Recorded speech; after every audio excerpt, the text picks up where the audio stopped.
One day, all of the facts in about 30 years' time will be published. When genocide has been carried out in this country almost with impunity, and when it is near to completion, people talk about intervention.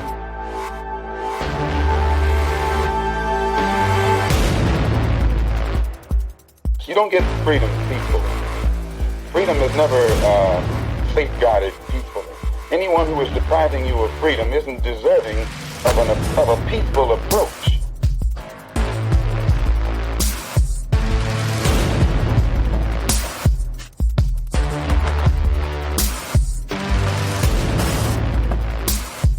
Hello and welcome to Angry Planet. I'm Jason Field. And I'm Matthew Gall. The Taliban. We all know them. Few of us love them. And it looks like they're going to rule Afghanistan again. So, what was it like the first time the Islamic militants took over in 1996? Today, we have two journalists who were in Afghanistan in the 90s. Scott Newman, who was working for United Press International and wrote from the scene. And Alan Chin, a photographer who went to Afghanistan several times to take pictures for the New York Times. I've known them both for more than 20 years, which is an embarrassment to all three of us. Thank you so much for joining us. Thank you. Thank you, Jason. All right, let's start off with sort of a basic question. What was your first encounter with the Taliban? Scott, could you go first? So I was based in Delhi at the time with UPI, and I had been interested in going to Afghanistan for a couple of years, a year since I'd been in the bureau. And I convinced my editor to let me get an entry visa, which at the time was the Rabbani government. But the reason why I was able to get him to let me go was because it looked very much like the Taliban would be rolling over the government in Kabul. They had already taken Jalalabad on the road to Kabul at that time, as I recall, and had captured a power plant that supplied Kabul and Sarobi. So it was very imminent. And by the time I actually got in to Afghanistan, I had a visa from the Rabbani government, but I was entering with the new government shortly after they took over. So there were a couple of different ways to get in at that time. One of them was a sometimes regular flight between Delhi and Kabul on Aeroflot, as I recall, and which just says safety right there, doesn't it? Yeah. But anyway, that flight was frequently canceled or just sort of ignored or whatever. Anyway, it was impossible to get in that way. So the other way was to go to the border typically at a place called Torkham, which is just west of Peshawar, and catch I guess you would catch the flight in Peshawar with the UN and fly over. But the UN would sometimes take journalists, sometimes not. It really depended on what their needs were at the time. So that was my second option. And I did get there and did sort of beg for a flight in and didn't get one. So the third option was to go in over road. So that starts at Torkham, which is, again, right on the border. It's basically a border check post. And there's a main road that goes through Jalalabad into Kabul. I made contact with our stringer in Peshawar. His name is Baroz Khan. He still works for the Dawn, which is a English language Pakistani newspaper. And we got a driver and we went into Afghanistan. So on that road, which was littered with the debris of many years of fighting, burned out tanks and vehicles along the side of the road. And not long after we got in, we hit the first Taliban checkpoint. And the thing I remember most vividly is the streams of audio tape from cassette tapes. Cassette tapes were a thing then, that were used to festoon machine gun positions. And it was what it was basically the Taliban, who don't believe in music, decided that they were going to confiscate anybody's cassette tape who came through. So at these checkpoints, if you had any cassette tapes, you either had to keep them well hidden or they got confiscated. And so their victory lap after confiscating one of these was to break it apart and pull out the guts and then use it as a streamer. That's probably my one of my most vivid memories of the first time I encountered them. Of course, the signature turban was another thing, and that was a distinctive feature of the Taliban as well. But that road, that drive in from Pakistan to, especially by the time you get to Jalalabad, the Taliban were pretty well entrenched then, and the checkpoints became more frequent than getting into Kabul. So we'll talk about getting into Kabul and what that was like in a minute. But Alan, so what was your first encounter like? And also, before we lose the thread, before we started talking, Alan, you rejected our premise that the Taliban is going to take over Afghanistan soon. And I do want to hear your argument about why it's not going to happen. I'll start with that. I'm not saying it's not going to happen. I'm just saying it's not a sure thing the way you guys seem to think it may be. And the reason for that is what I'll call the Saigon Syndrome. We like to think, and we saw it most recently, almost a version of this in Mosul, when, much of the Iraqi army collapsed before the onslaught of ISIS a couple of years ago. But not every client state is the same. Not every client army is the same. And I think if you look at photographs or read stories from Kabul and other places in Afghanistan now, you will see a developing country that is barely recognizable from the country that Scott and I visited in the 90s and early 2000s. Kabul has gained several million people in population. It has many skyscrapers. It has shopping malls. It has dense traffic. It has the internet. And we see how that conflict continues. We see the assassinations of Afghan women journalists and people who are pushing that envelope. We see the continuing struggle. But I don't think this is going to be a walkover. Even if the U.S. were to pull out tomorrow, and by the way, I don't think, even though we are pulling out in terms of certain aspects, we're not going to pull out the way we did in the 70s in Saigon. We're always going to have that air support on hand, and even if not so much that, we have drones now. We don't have to put our pilots even in harm's way. We have just the photographs and video from those drones and satellites. We can do a lot that we didn't have decades ago. Maybe I'm being overly optimistic, right? Because the Iraqis had all that too, and ISIS was able to plow them in Mosul, sure. But notice the loss of Mosul, unlike the loss of Da Nang in the spring of 1975, did not ultimately end in the fall of Baghdad this time around, right? The Iraqi government was able to make a comeback. Anyway, that is a whole separate podcast, and I think I agree with 30% of what you said, but I'm not going to go over what the 30% was because I want people to be guessing. Okay. I like that, Jason. I like that because I think that is the $1 million question, obviously, in terms of what's going to happen in these places where we have fought these never-ending wars. But to answer your question, so like Scott, it was the same time when the Taliban first took Kabul, which was in September and October of 1996. I was a very young photographer. I had just done my first assignments for the New York Times in Bosnia and Croatia.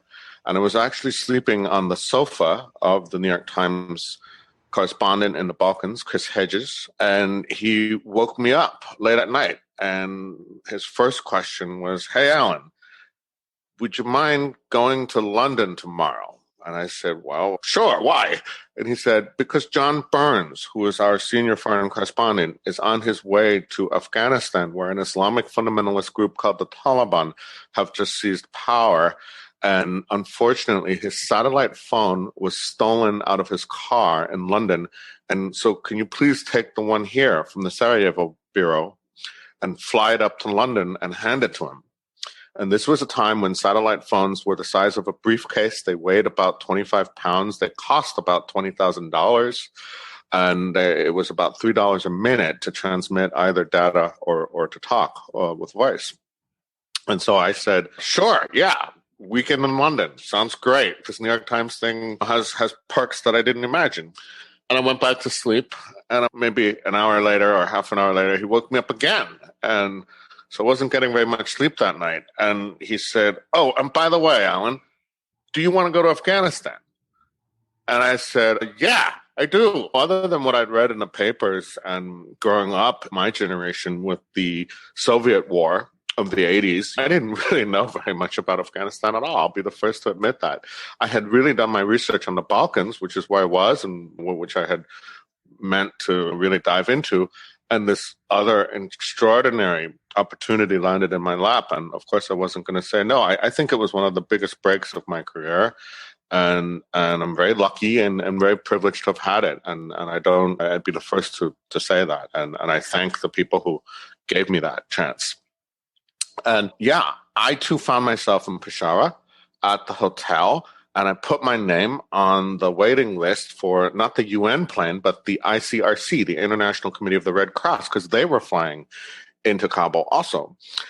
And in that era, before cell phones or anything like that, I put my name on the waiting list, and I stayed in my hotel room waiting for them to call. I didn't want to leave, not even for a walk around the block, because what if they call and say, yeah, you're on the next flight, and I'm not there to get that call. So I basically was living off of chicken biryani that I ordered off room service, and Mirinda, which is the orange soda popular in much of the world, and listening to and watching Indian Bollywood music videos for hours on end. Like maybe, I think it was a whole day, maybe 18, 20 hours that I was just sitting there biting my nails, waiting for the phone to ring. And it finally did. And they said, come over to the airport. You're on the next flight. And I got on that flight, and it was a very small propeller plane with maybe 8 seats or 10 seats, plus the pilots. And it was a South African crew. And the first thing they said is, okay, buckle in. We haven't been able to make radio contact with the tower at the airport in Kabul. What we're going to do is we're going to fly really high until we get to Kabul, and then we're going to do this corkscrew turn to land. And the reason they do that when they take off and land in uncertain airfields is if anybody might want to shoot at them, they present less of a target. So that was my introduction to what I had gotten myself into. And we did that. We landed and going through the airport, that terminal, you'll remember this, Scott, right? Maybe coming out of that terminal, the first thing I saw was all these wrecked aircraft on the airfield, everything from passenger jets to military helicopters, and just destroyed from all those years of war, as Scott was saying. And then also, once we walked out of the terminal building, which, by the way, had no electricity and basically barely anyone in it except for the guy who did stamp our passports. And there was a tank. There was a tank right at the airport. Okay, not surprising. New government, revolutionary situation. There's a tank, and it had a white flag flying on it. And I thought, oh, that must be the previous regime surrendering. And this is a good example of how we don't understand them and they don't understand us. No, in fact, it was flying a white flag because white is a symbol of purity. And the Taliban went into battle and flying a white flag, not to surrender, quite the contrary, to demonstrate their purity of purpose. So that was my introduction. Scott, how were the Taliban greeted? Were people glad to see him? To be honest, I'm not sure that I could get a fair read of that, because they seem to be greeted favorably. But I think if you had a sudden change in government and the new government was at least as repressive, probably more repressive than the previous one, you might be inclined to show your willingness to support them or greet them as liberators. But my sense is that people were okay with it. But in a larger sense, too, I think that, as you point out, Afghanistan had decades of fighting previous to the Taliban, starting really in the late 70s with the Soviet invasion, and then the response to that, which was the Mujahideen, and then the fight for control of the country by various warlords after the Soviets withdrew. And that had left really a traumatized population. It's really hard to get a read on then how people feel about a government. A new government at that point in Afghanistan was not an infrequent occurrence. It had been a revolving door for a number of years. So I don't have a real sense of how people felt about the Taliban. My guess is that most of them were okay with it, or probably were happy with it, because it seemed like these people had a reputation for creating order out of chaos. They had a reputation for providing some normalcy to life where there hadn't been any, where the warlords had come in and corrupt, and many saw them as un-Islamic. Some of them were un-Islamic. And the Taliban were at least as advertised, just the opposite. In that sense, I suppose that they were happy with it, at least initially. As for Kabul itself, it was the most ruined city I ever witnessed, and to this day I ever witnessed. And it's also worth noting that much of the destruction in Kabul did not occur while on the Soviets' watch in Afghanistan. It occurred after they left, and there was a considerable amount of fighting between competing warlords there, and the artillery duels in parts of the city had just razed it to nothing but broken stones, and there wasn't much left. But I guess it was worth having. Or at least someone thought so. We had to destroy the city. We had to destroy the village to save it, right? I think Americans remember the Soviet invasion, and we forget that there was that 4 years of civil war that kind of gave rise to the Taliban. Exactly, and it was the experience of that war that helped create the Taliban. The Taliban may have been organic in some sense, but they definitely, another thing worth remembering, I suppose, is that they definitely had considerable covert support from the Pakistani intelligence service, the ISI. And Pakistan in particular has always been concerned about an Afghan government that might be friendly to India. And they have this concept called strategic depth, that they feel as though in any conflict with India, presumably a conventional conflict, at least that was the thinking now, that they might have to have a backyard to withdraw to. And they certainly didn't want an unfriendly government on their back doorstep if India decided to come knocking. And that may not seem like a realistic scenario, but especially in Pakistan, I would say that there's always been a sort of a national obsession with India, and the fears for them were quite real. So, Scott, the other thing I wanted to know is, could you see the Taliban putting its stamp on Kabul already when you got there? Yeah, there were a number of checkpoints, and the checkpoints were very in your face, guys wielding AK-47s. A lot of them, I think, though, but I would say this, that a lot of it seemed to me as though, and this may or may not be correct, but a lot of it seemed to me as though a lot of these guys had switched sides at the very end. And they knew the way the wind was blowing, and they chose wisely. And this is not just the average militant on the street, but this was also government officials. I had an interesting experience on my way out, actually. Afghanistan was one of the few places in the world that requires an exit visa. You need a visa to get in, but you also need a visa to get out. And so I had to go to the foreign ministry in order to get this. And going into the foreign ministry, it was clear that all of these pencil pushers, all of these bureaucrats were left over from the old regime. And not only were they left over from the old regime, but they had been through I talked to them, they had been through successive governments. All they had done when the Taliban came in was don the appropriate turban and continue working as they normally did. And the problem was that with the power outages, they were running out of, as I recall, the form that you had to fill out for this exit visa. And one of the bureaucrats made me wait there for several hours in the semi-dark until the power came back on, because he only had one copy left. And if he gave it to me, he said no one else would get out of the country. Alan, did you experience anything similar? What was it like to be there, actually live there for a minute?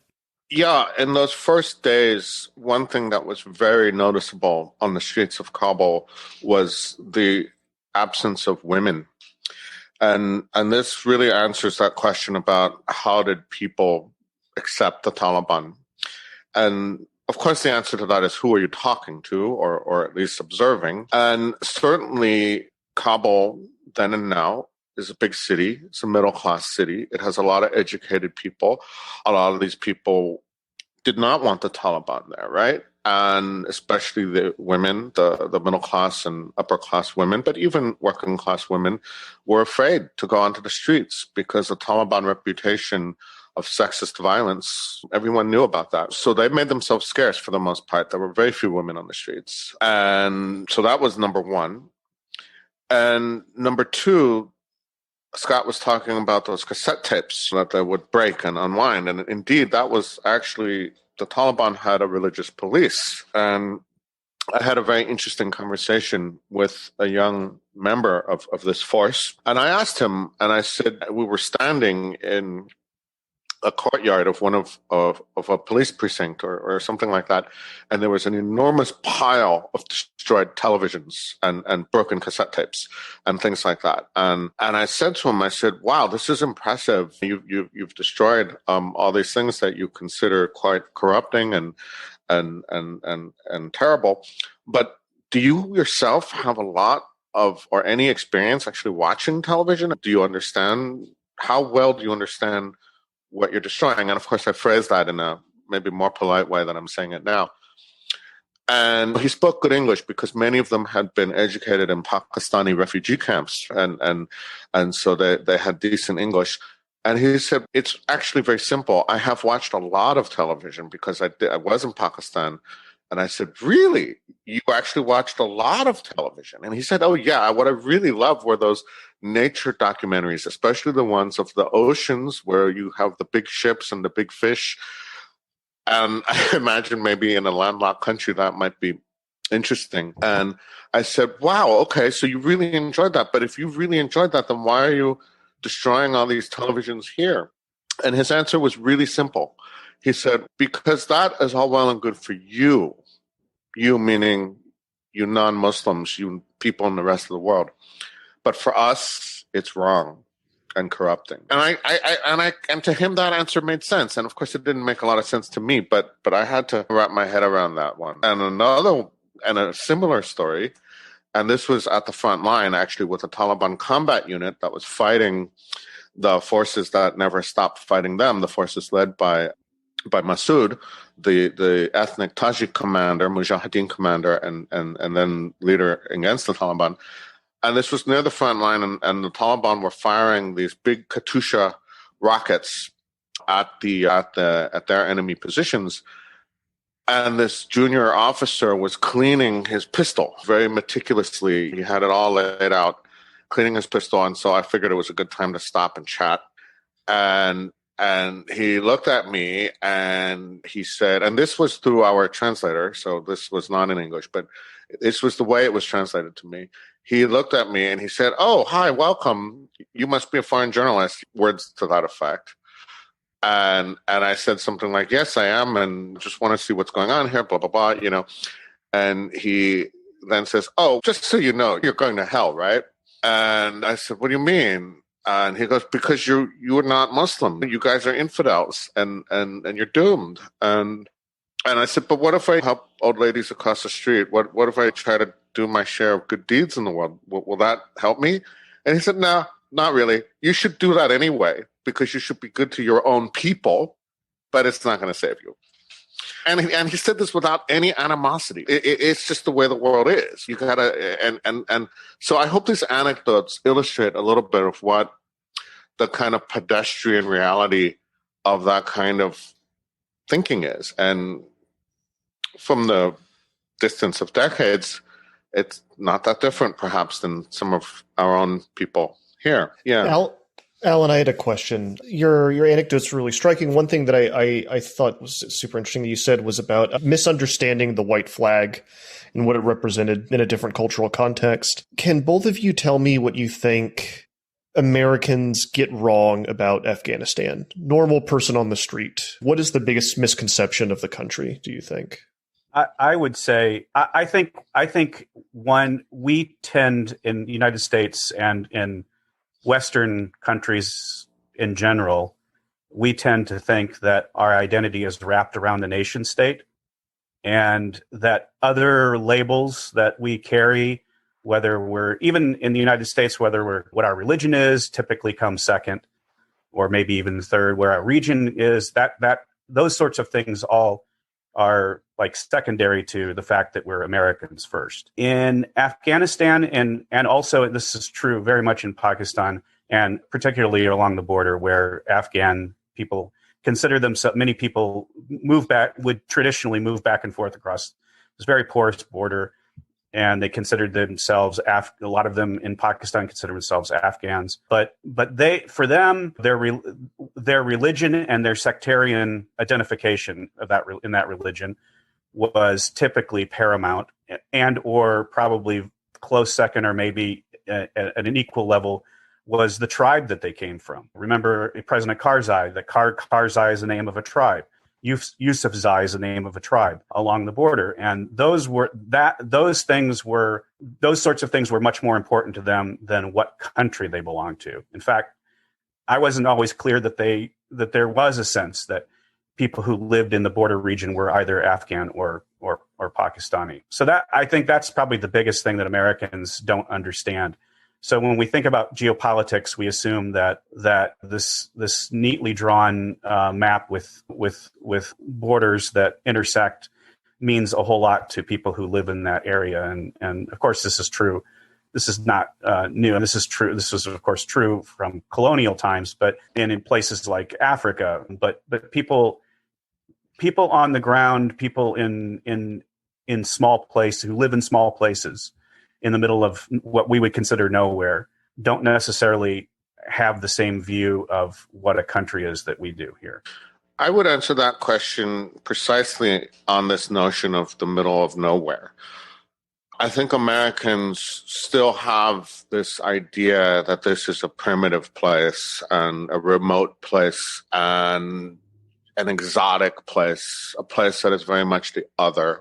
And although there are obvious reasons why a lot of people might think that, there are differences of language, of religion, of history, of culture, of course, that's all true. But I think it really is worth noting that Afghanistan was one of the only countries actually not to be successfully colonized by a great power, by Britain or France or Russia or the US or anybody else. It always was independent. I think it's also worth remembering that in retrospect, the Soviet war, which we were against the Soviets, we supported the Mujahideen and we supplied them with Stinger missiles that were the decisive weapon of that war that basically beat the Soviets and forced them to pull out. The Soviet Union lost 15,000 approximately combat dead out of a total force of 150,000 deployed through those 8 years, give or take. And if you do the math, that is statistically the exact percentage ratio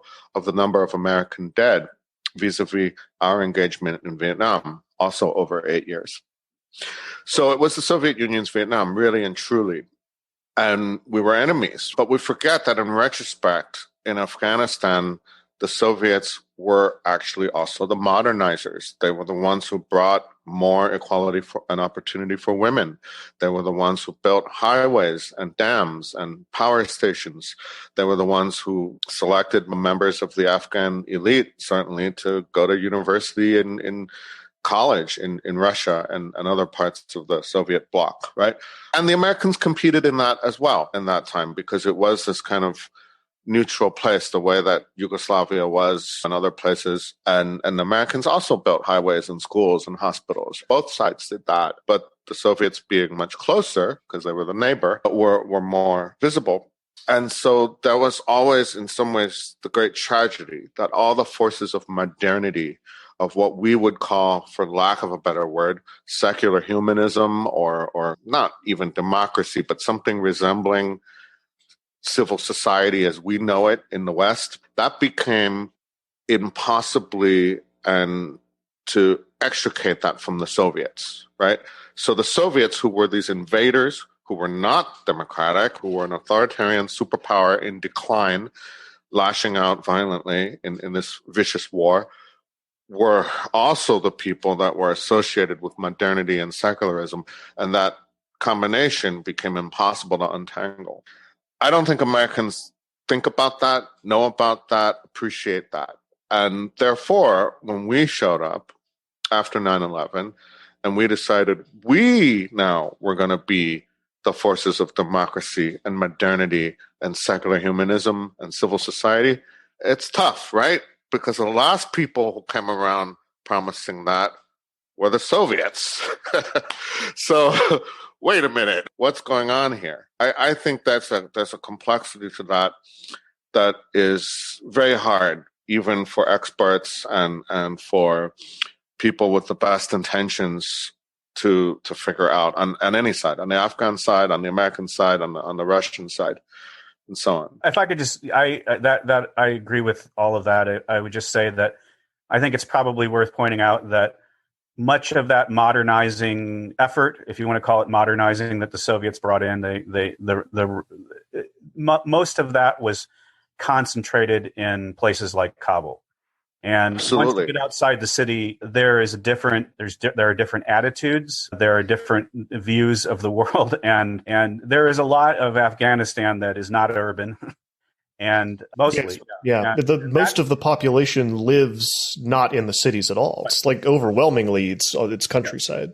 Yeah, and that's where the Taliban were born in the country, and so they reflected to a certain degree that rural ethos, and I agree with. It's important that Alan pointed out that it did, when you asked the question about how did people receive the Taliban, the ones who were afraid of the Taliban shut their doors. I wasn't speaking to them, and probably Alan wasn't speaking to them, but there definitely were people who were afraid of the consequences of that regime, and there are others who did welcome it, especially traditional male cultures. Pashtuns especially, because the Taliban were, to your point about the sectarian and tribal and local emphases. Yeah, Afghanistan has four major ethnic groups. The Pashtun, who are close to, or maybe a little more than half of the total population, depending on how you count it.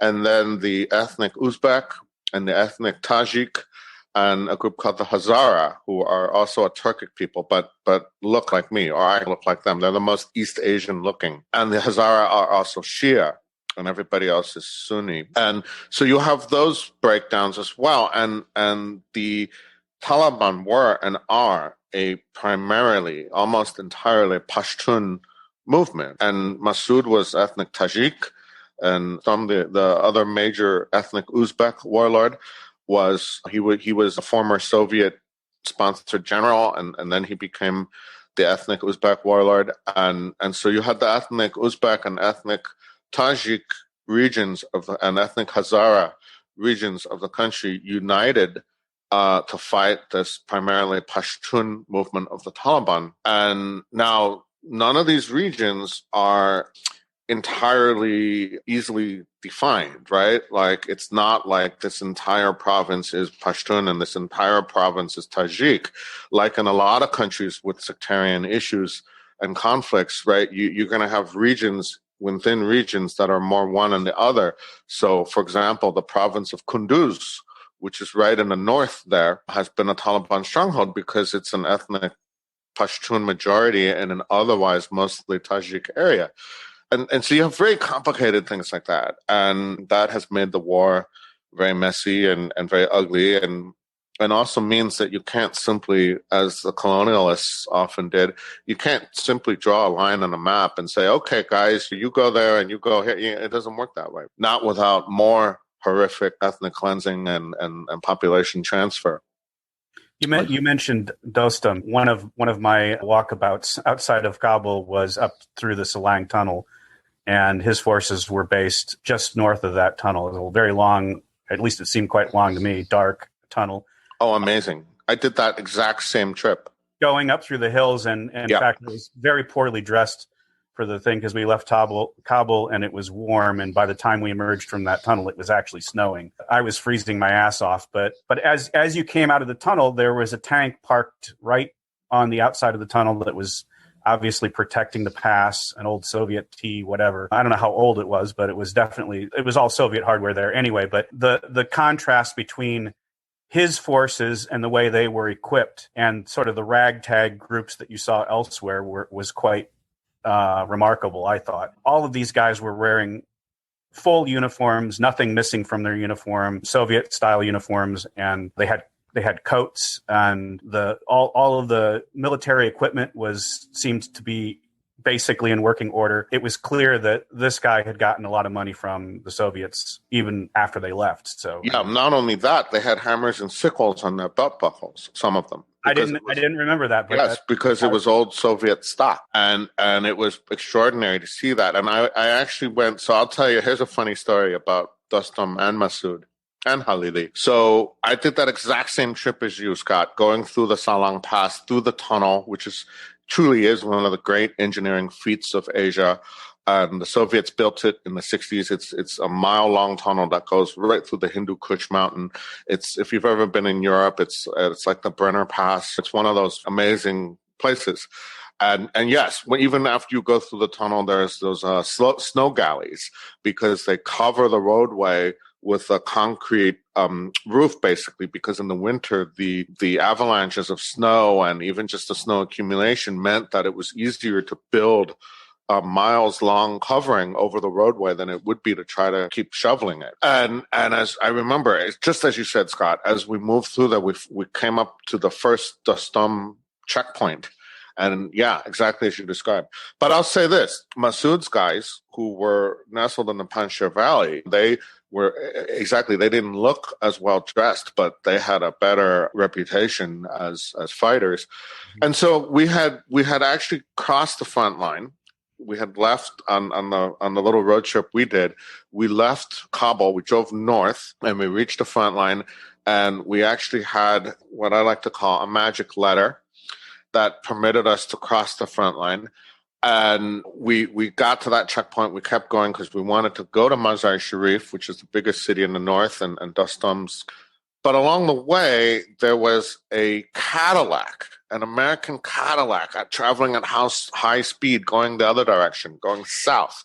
And it was accompanied by about 20 pickup trucks and SUVs, with, like, in Africa, they call them technicals, with the heavy machine guns on the flatbeds, and this heavily armed convoy at high speed. And the more experienced colleagues I was with, they said, "That's Dostum. He has the only Cadillac in the country. Turn around. Let's follow them." And we couldn't go as fast in our old Toyota as they went.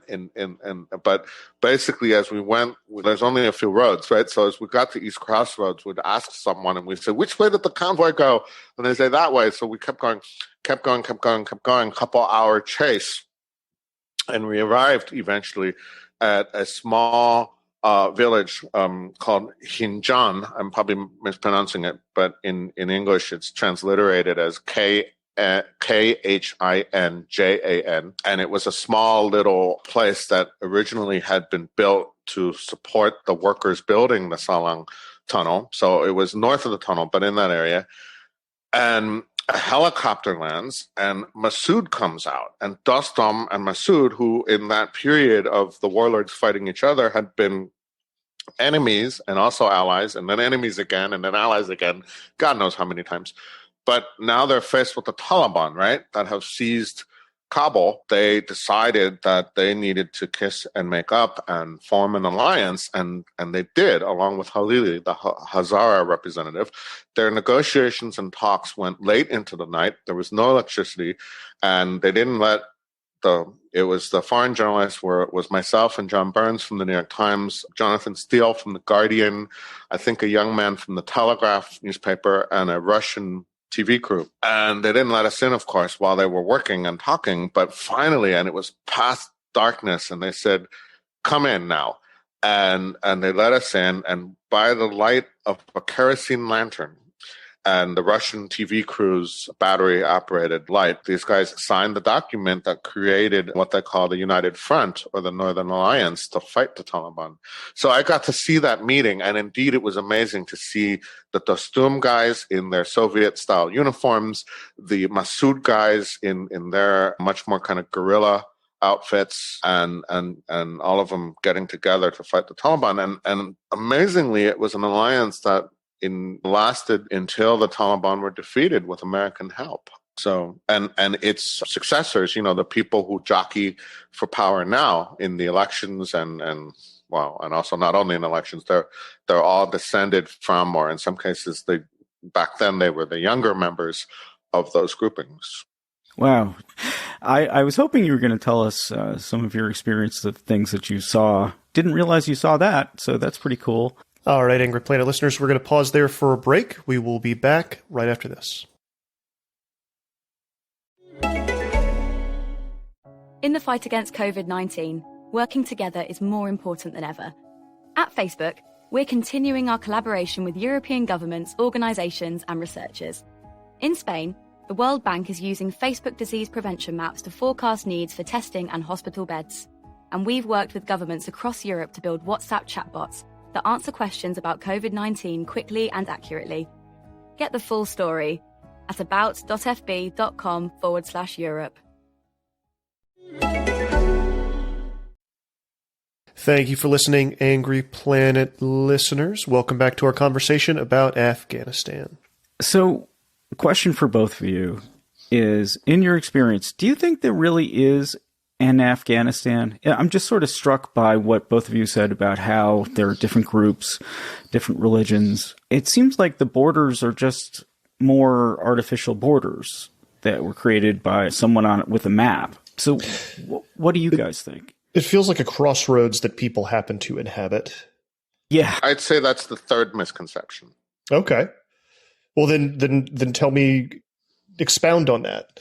Precisely because they were never conquered. So that fact alone, I think, unites Afghans. Their neighbors to the north, the Uzbeks, the Tajiks, the Turkmen, were all conquered by Russia and then became part of the Soviet Union and now are the post-Soviet successor states. Their neighbor to the west, Iran, was an empire in its own right. Their neighbor to the south, Pakistan, I think Scott talked about very well, and was first part of the British Empire, British India, and these days has its own very significant perceptions and struggles with India. So they're the only ones in that whole neighborhood. And in that sense, yes, it was a crossroads because everyone went through there and everyone tried to take it over, right, at different times. But nobody ever really succeeded, not for long. And I think because of that, Afghans do have this very strong sense. I agree with Scott that the sectarian and tribal and other kind of divisions, rural versus urban, all those things we've been talking about, those divisions are all very real and indeed even maybe any particular person's primary loyalty. But underneath that, I do still think there is a bedrock identity of being Afghan. Not enough for them to stop fighting each other, not enough for them to agree on much of anything, but enough for them to know that this area is very much and distinctly ours. And in fact, there are natural borders. The border to the north is the Amu Darya or Oxus River, and the border to the south, of course, is all these mountains. So it is a naturally defined region. It's not arbitrary. So, Scott, how long were you there, and why and when did you decide to leave? I was there about 3 weeks, and I guess I got tired of sleeping on the dirt floor under the BBC house, which was what was available to me at the time. No, I stayed for a particular length of time. It's what I had agreed to with my editor, and within the bounds of how difficult it might be for me to get out, which it was not too difficult to get out.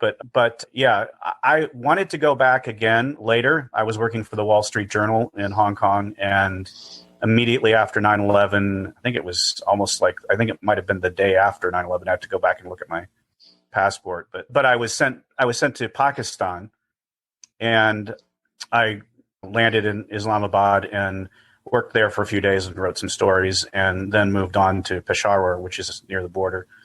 And my thinking was that I would get my chance to go back in. I didn't that time, and I came back later and did the same thing, except I went down to Quetta, which is another border town in the south, and had helped to cross. And both of those trips, I was actually working alongside Danny Pearl. And after everything happened in his case, they decided not to send anybody back or send anybody over. They got very paranoid after that, naturally. Editors were very protective then, and there wasn't an opportunity. But that was in retrospect, it was probably a good thing. But I think maybe I was a little too anxious at one point or eager to go in, and it was probably would not have been the best thing to have done at that point. But of course, what happened to Danny happened in Pakistan, so that could have happened to anybody, but nobody was thinking that then. I think a lot of attitudes changed immediately after that. Can you tell that story just very briefly?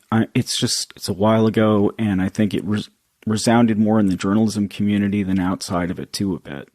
Yeah, Daniel Pearl was a very well-respected reporter at the Wall Street Journal. He didn't have a lot of experience in that region. I don't think, if I remember right, but he was a very dogged reporter, and he was interested in following up on again, this is ancient history. I'm not sure how many people even remember this, but there was an attempt to bomb an airliner by this gentleman, Richard Reed, who was forever known as the shoe bomber, because the suicide bomber. Yeah, because he had hidden an explosive device in his shoe, which he was unable to trigger. But so Danny was trying to follow up on where this guy got his marching orders from, and he had made contact with the same kinds of people that all of us were trying to talk to, the bad guys, for lack of being more specific than that. And he started exchanging emails with them, with a contact, and they essentially lured him into what he thought was going to be an interview situation, and it ended up being a kidnapping. He was held for several days. Well, actually, nobody knew where he was for a few days. That's the first time I heard about it. I was called into a conference room by senior editors in Hong Kong who said, "We haven't heard from Danny. Can you help us find him?" And I said, "I can try," which my extent of trying was trying to call the cell phone number that he'd had, but of course they'd tried that too. And interestingly, I had that number on a notebook for years, and every once in a while I would call it just to see whether that phone was ever reactivated, but it never was. But anyway, he was kidnapped and held for several days, and eventually he was pretty much the prototypical execution video of our era, I think. And it was a pretty shocking and stunning event, and he was a very well-loved reporter there, and he's left that experience left an indelible mark for anybody who kind of was close to it. And as I was, actually, I didn't know him all that well, but I had worked with him, and so it was certainly something that stuck with me. Yeah, thanks for telling it.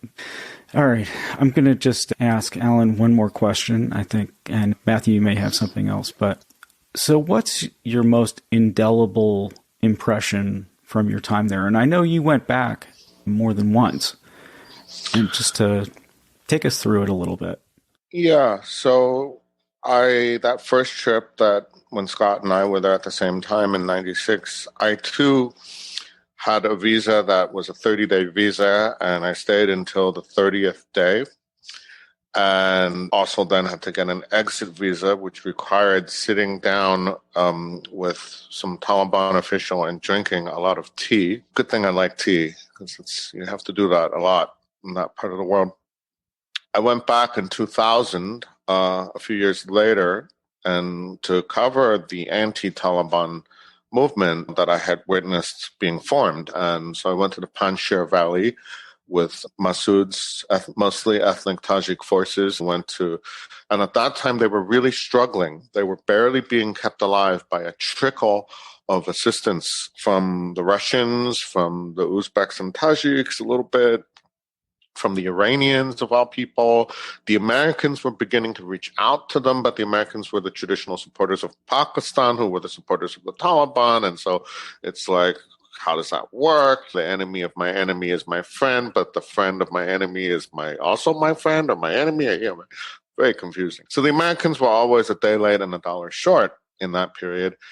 And Masood was very welcoming to journalists at that time. And in fact, that's how he was assassinated, by al-Qaeda operatives pretending to be journalists, hiding their bomb inside of a TV camera in 2 days before 9/11 as part of that larger plot. But the year before, I got to spend, a few weeks there, and it was a fascinating insight into how they were keeping this basically anti-Taliban movement alive. And then, of course, after 9/11, I went back when the Americans did land, and that was also very interesting because it was my first, and I think a lot of people's first, exposure to the Bush administration's attempt to fight war on the cheap. They would send in a few special forces guys, and of course they had all this incredible air power, but very few boots on the ground. There were more French soldiers than American ones in Mazar-i-Sharif. And it was surreal. It was surreal to see Americans, but the soldiers who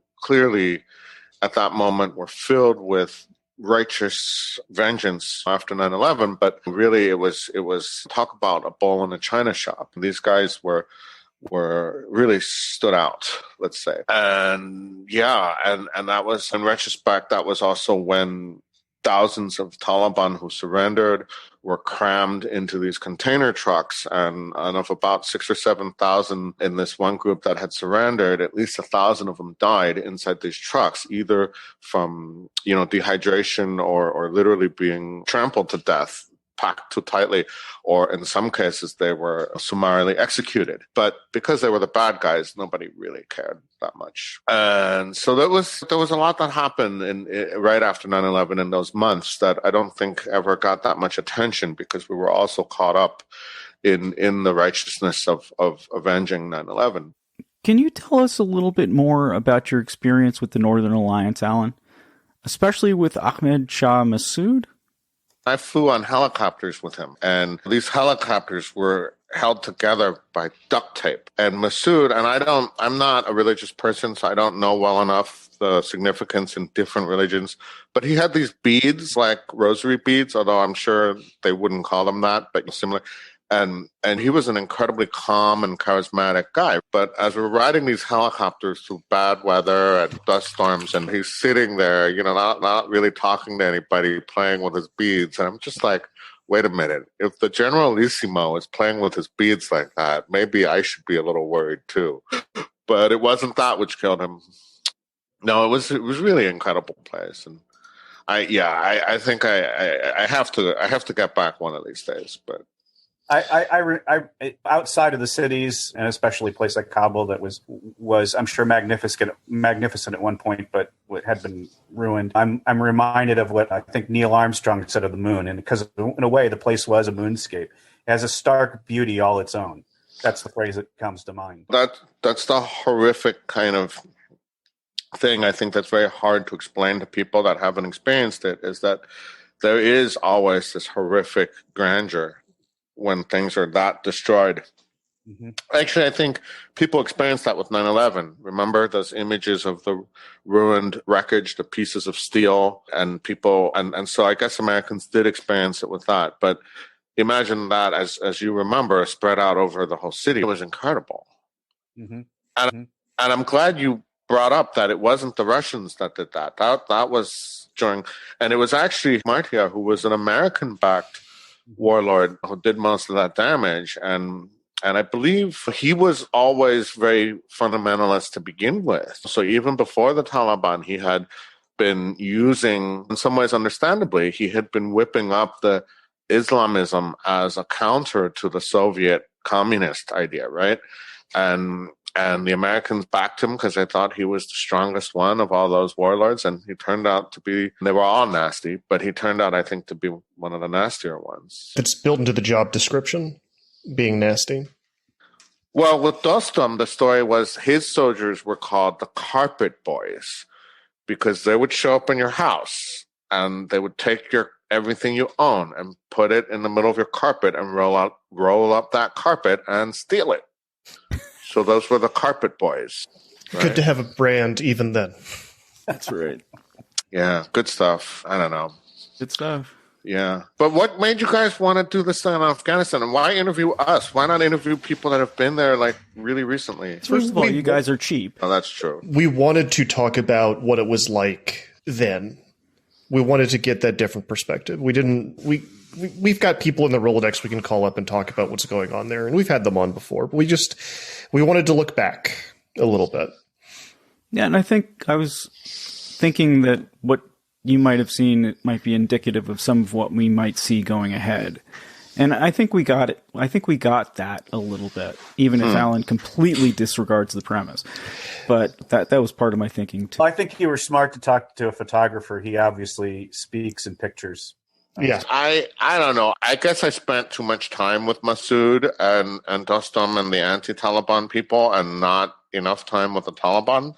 And therefore, I ultimately think, yes, the Taliban are persistent. Yes, they have not gone away. Yes, they are always a force in waiting for the Americans to finally give up. Yes, that's all true. And was it, I think it was Ho Chi Minh's general, I can't pronounce his name, Giap, G-I-A-P, who said, or one of those guys who said to, I think it was John Foster Dulles, the famous quote or apocryphal quote, for every one of your guys you lose, we will lose 10, but you will be tired before we will. So the Taliban clearly have that in mind because they're not going anywhere. Whereas sooner or later, if it wasn't Trump, if it's not going to be Biden, it'll be the next president, or maybe it will be Biden. Sooner or later, the American investment is going to wind down. Sure.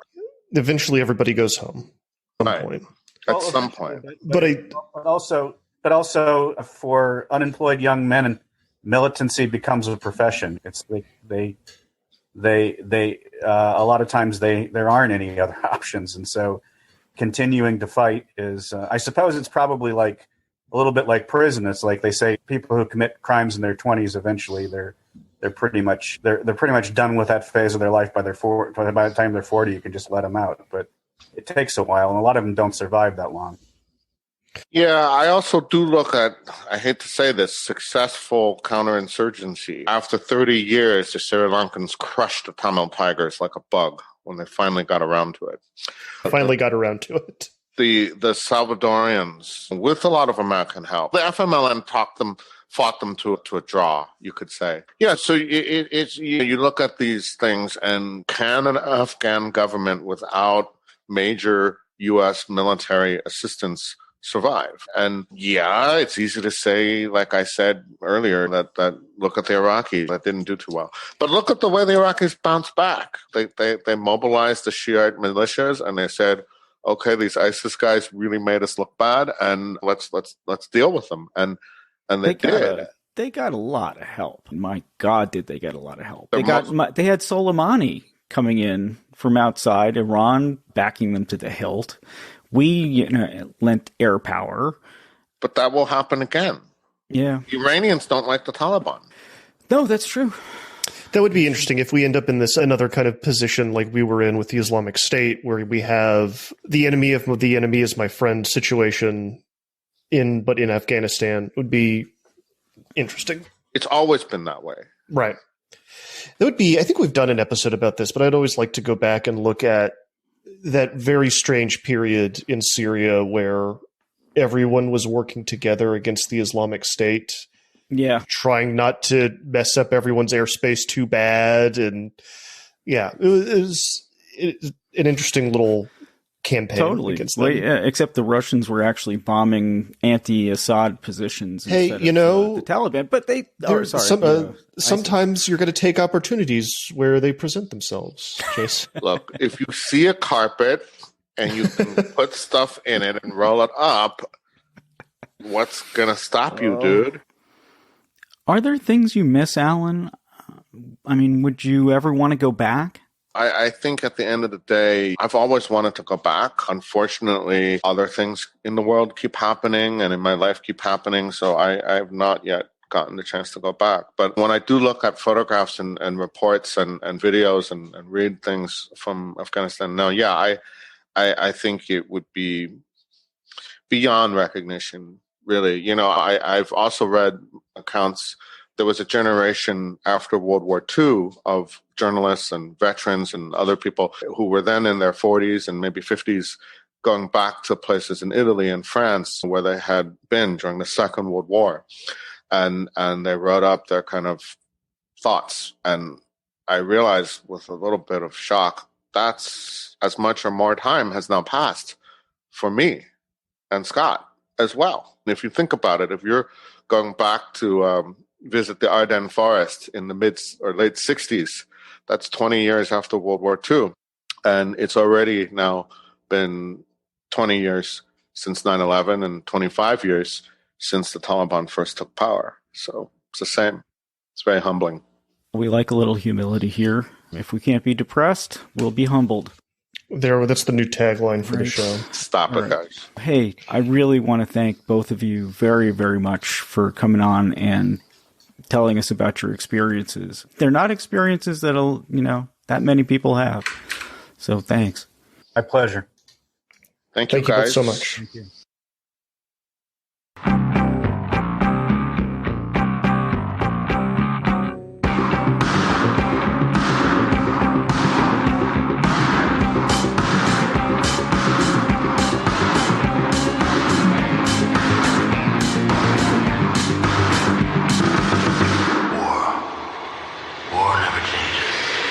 That's all for this week, Angry Planet listeners. Angry Planet is me, Matthew Galt, Jason Fields, and Kevin Odell.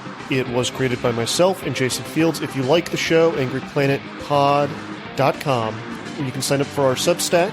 $9 a month gets you access to 2 bonus episodes. That's 2 bonus episodes every month for just $9. Again, that's at angryplanetpod.com. We will be back next week with another conversation about conflict on an angry planet. Stay safe until then. Asda have got low prices that stay low on the things you love, with over 1,000 low-price locks. Uncle Ben's Golden Vegetable Microwave Rice is just 99p, and 12 Asda medium free-range eggs are just £1.33. That's a whole lot of low. That's Asda price. Selected Asda stores online, subject to availability. Rice 250 grams.